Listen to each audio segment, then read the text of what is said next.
But today, as of today, Prime Minister has mentioned spoken something about the Manipur issue.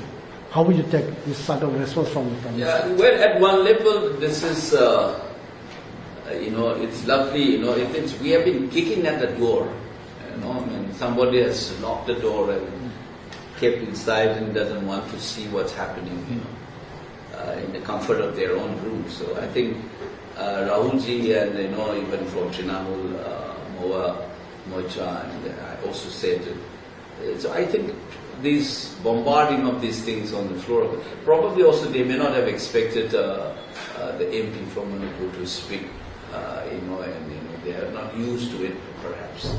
And Rahulji also came out, Mocha also came out with gun blazing, so to speak. And I think he's trying to, he's trying to find a cover.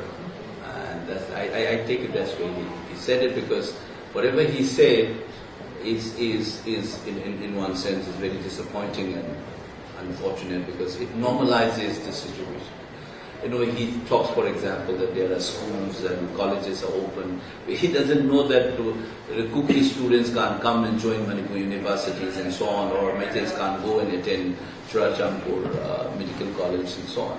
So this is not normal. And there are 60,000 people like missing in relief camps, and it's everyday violence they are facing it. So, and even today, yesterday or today, there was this violence again started. So it is going on.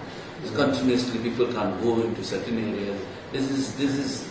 That statement is seeking to normalize the situation, and it's very unfortunate. I think there should be a genuine attempt to answer certain questions now, but I think Prime Minister did not mention it. Unfortunately, he was trying to normalize the situation.